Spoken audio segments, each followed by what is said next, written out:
Okay, so after we drop these columns, what we can do is, in this step, we are trying to clean up the make field a little bit more, um, because what we have observed is that, the data in this make column is not very consistent in terms of how the makes are labeled. For example, Volkswagen here and VW here, and there are some misspells like this.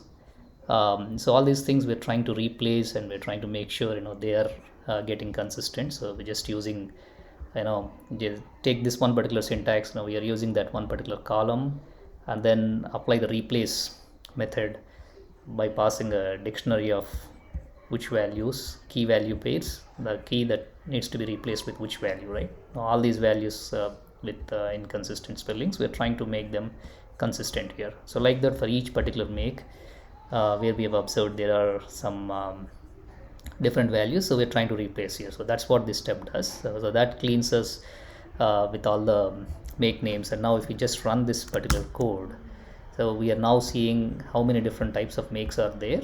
And also this line here, take the make and display the value counts. That's what we are seeing here. So each value and its counts are being displayed here.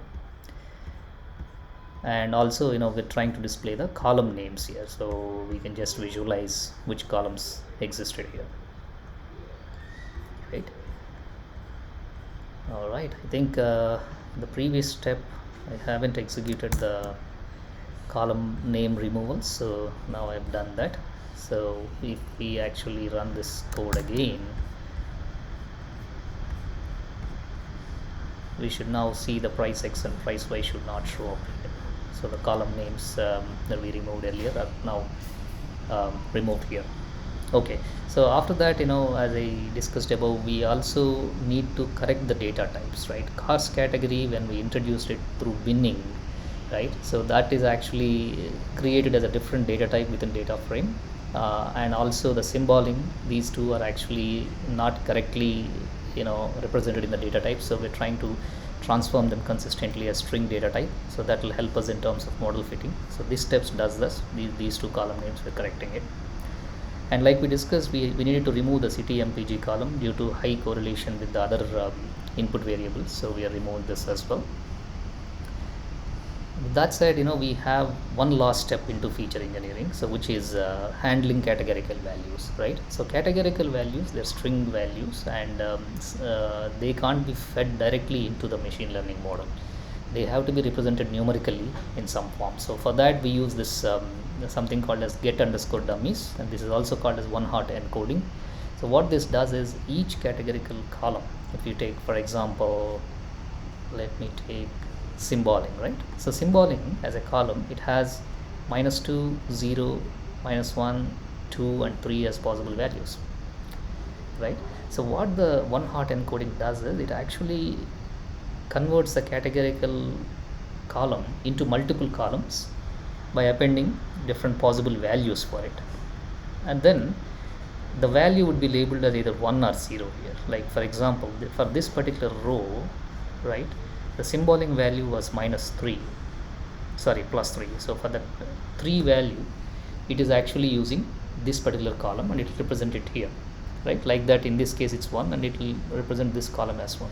Like that, for every categorical column, we are trying to convert them into numerical columns. That's what happens in this particular statement, right? So first, what we are doing is, we're trying to get all the categorical column names by selecting only object types, because we don't want numerical types to be converted like this. And then once we select that, we're taking the dot columns, and using the dot values property, we're going to get the category columns names, right? Those names, we are passing it as columns into the get dummies method, right? It is a method from pandas object. So in pandas, we call this method by passing the data frame as well as these columns. And we're also saying drop first is equal to true. So this is a optimization technique where if to represent the value, we can represent the values with one column less. Now by that, I can probably explain this with door number, for example, right? So door number has only two possible values, 2 and 4.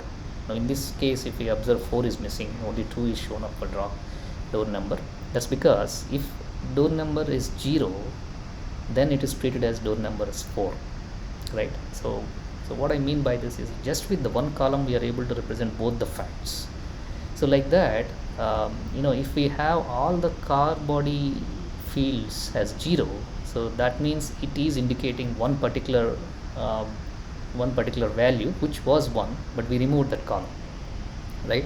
So what the model will anyway figure out that if all zeros means it's another category, right? So that's a unique category, and it will treat itself as a separate separate value into the model building. So that's why we normally do this removal of first column.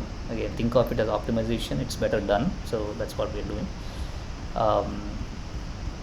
And then at the end we're trying to visualize how many columns have come. If you remember, we initially had 25 or so number of columns, but right now after we do all this feature transformations and one hot encoding, so these are now translated into 71 columns, right, which includes all these one hot encoded columns as well. All right, so that brings us close towards the model generation, which is the key step. The fact that we have done with all the analysis and feature transformation and the data cleanup, we will proceed to the next step, which is model generation. So I hope you've been liking this video so far. I will see you in the next video. Thank you.